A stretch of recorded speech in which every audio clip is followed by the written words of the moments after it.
even bigger shout out to Julia Malanta, who is joining us today. Yes, we're very excited. A special opportunity for her to visit. This is a class on music and mental health, which is not a common class at this university or around the country or even the world. And so briefly, could you, when I share those words, music and your mental health, what, if anything, kind of comes to mind in terms of its influence or your identity, etc.? First of all, I believe that music is necessary for the health of the body and the mind and the soul and the heart of the entire planet. Music and art in general. So that's the first thing that I would say about it. I am way more balanced and I function better whenever I can express myself freely, creatively. And I am a singer-songwriter, and I realize that I cannot write songs when I'm really feeling too low or too high, There has to be some balance, some emotional balance for me to create music, to create art. And it becomes an 8 shape.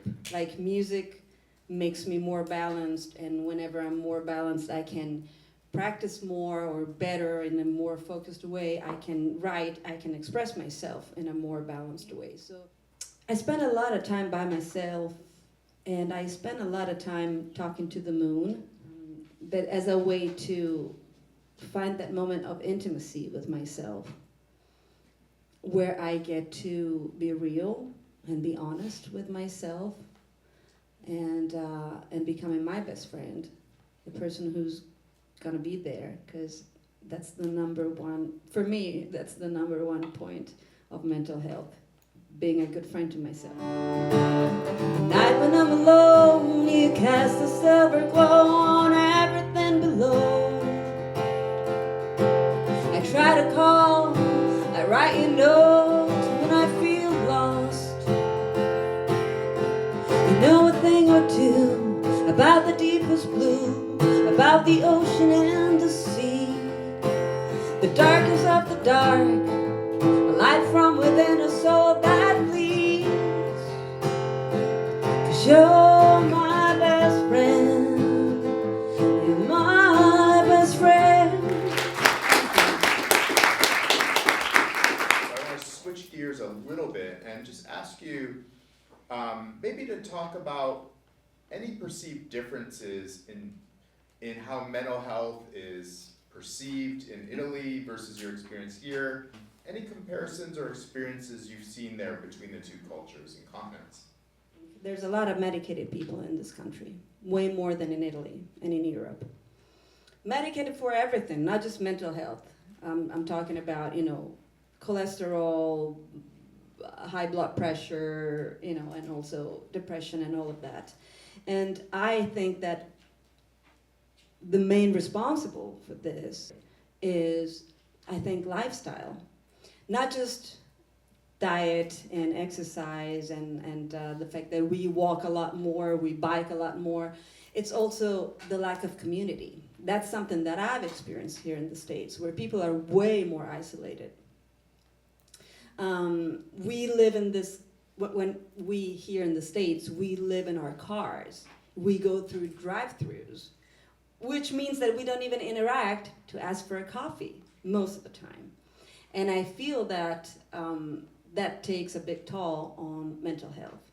It creates a lot of loneliness, and it can lead to an imbalanced life, because community is the number one resource for mental health. This is, I feel like, is one of the main differences between the United States and Italy. I don't know if Italian musicians are healthier than American musicians. I know that overall there's more support in Europe because we are more connected to our families, to our friends, to the community. Great, thank you so much, that's interesting. Senza inizio, senza fine, senza meta, senza nome, desconosciuti senza bordo. viaggio chissà dove, l'una volta mi vidi. How you have used music to help keep you in a good space. And within that question, whether it's more writing music or more performing. So every time I play, afterwards I feel healthier and happier. Creating music, that can go either way. It depends on what kind of mood you're in and what you're creating. It can be very rewarding and very healing, and it can start from a pretty dark place. It depends on where you're coming from. It's definitely a way to elaborate. I would say that performing is more like a boost in energy and communication with yourself or with the people in front of you. It's more communal, whereas creating, that you mostly do on your own, or if you're co-writing, it's two people, but it's mostly on my own, and that's more like elaborating whatever I'm going through and digging deeper. It's definitely healing and it's beneficial. It can be harder. We talked about perfectionism and the science and art of trying to get it perfect in your own mind before you release it, before you write it. And I'm wondering if you can share any examples of that, maybe from your own experience or maybe just other artists you know. So I'm gonna give you a little bit of a background about the way I was raised.